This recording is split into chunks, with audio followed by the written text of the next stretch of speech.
propaganda.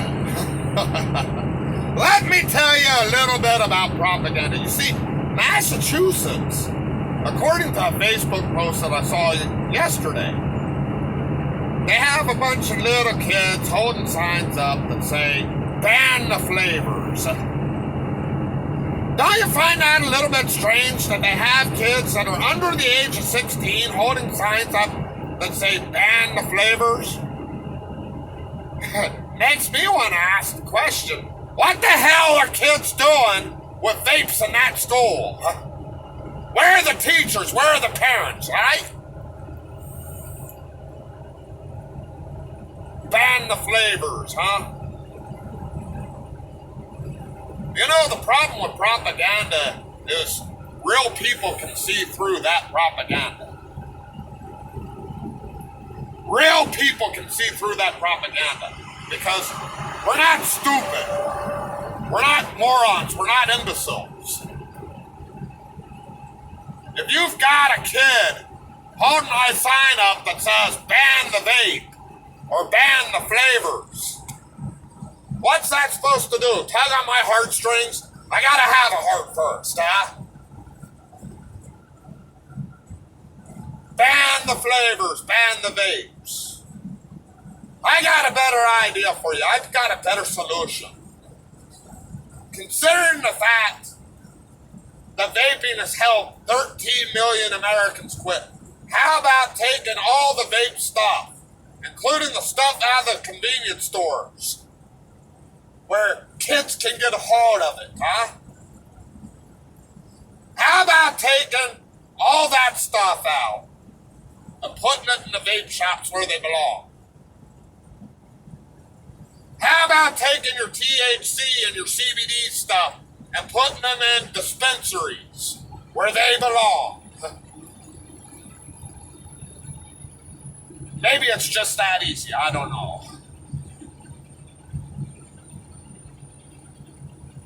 But you're taking away something that's helped 13 million Americans quit smoking. The problem that I have with that is you're infringing on people's right to choose how they get their nicotine, you know? Combustible cigarettes, you know, they've known since 1964 that combustible cigarettes were bad for us. And they did nothing. They didn't get rid of it. They didn't even try to regulate it better, because after 1964, there was a steady rise in teen smoking all across the United States of America. Hell, back in the 1970s and 80s, it wasn't uncommon to go to a high school and see people smoking with their teachers. We got tired of it, you know? We got tired of polluting our lungs. We got tired of feeling unhealthy. We got tired of feeling sick all the time. We got tired of shelling out more money after more money for a pack of cigarettes. Meanwhile, the MSA taxes go up on it, and you're spending about $8 or $9 in certain states on just one pack of generics. We're not even going to go into how much a Marlboro or a Newport costs. So we found another way. We found another way to enjoy our nicotine. And some people, they continue to do it. And some people have used it to quit altogether. They don't even vape. You're going to pull on my heartstring by sitting there saying, our kids are vaping? Everybody knows education starts at home. And if there's a good chance that if that kid is vaping, he's already smoking, you're more likely to start smoking if you vape.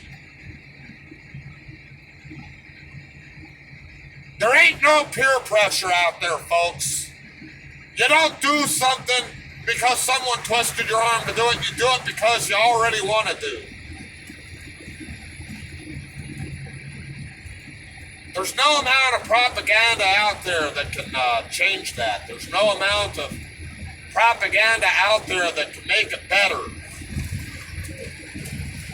What you gotta do is you gotta stop creating the intrigue in both smoking and vaping. You know, kids aren't vaping because they like the flavors, ladies and gentlemen. They're vaping because it gets them high.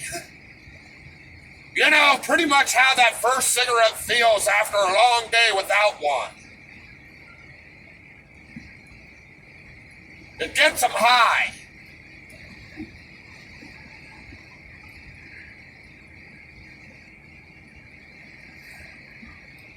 The problem is we created more intrigue in smoking and vaping and drinking and any other bad habit out there by talking about it and by promoting it. You know, back in the 60s, smoking was the cool thing to do because it was the cool thing to do. When they found out that it was bad for you, it became the cool thing to do because it was bad for you.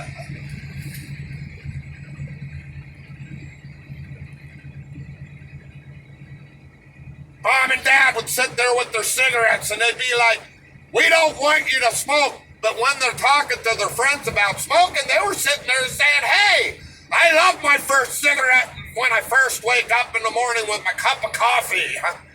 Don't you know? I like my cigarettes after sex. I like my cigarettes with my beer. I've never heard a vapor talk about vaping that way.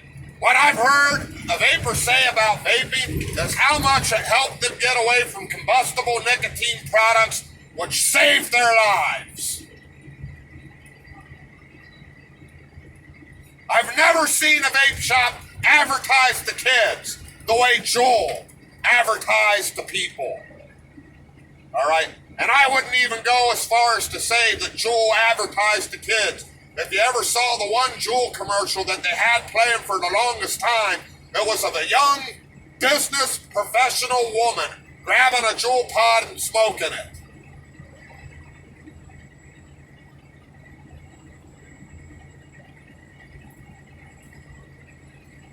You know, there's a friend out there, his name's John Cox. John Cox has a GoFundMe account right now because he put his bid in for the President of the United States of America. And I've said this before, we do need better leadership. We do need a different choice. Now, I'm not saying to join John Cox's bandwagon, but I am saying I'm endorsing John Cox because the man really wants to make a difference. And that's what we need in our society today is people who really want to make a difference. I urge other people, if you think that you can do it better than our federal government and run for office, I'm too stupid to run for government, you know. I hate to put myself down, but I'm not the brightest person on the face of the planet. And I don't have the patience for it. So go out there and at least listen to other people, see what other people have to offer. As right now, I'm kind of in the middle of traffic and driving down the road. I'm heading toward Ohio. And we'll see y'all real soon with another rant from Vico the Sicko. Now go away or I'll taunt you a second time.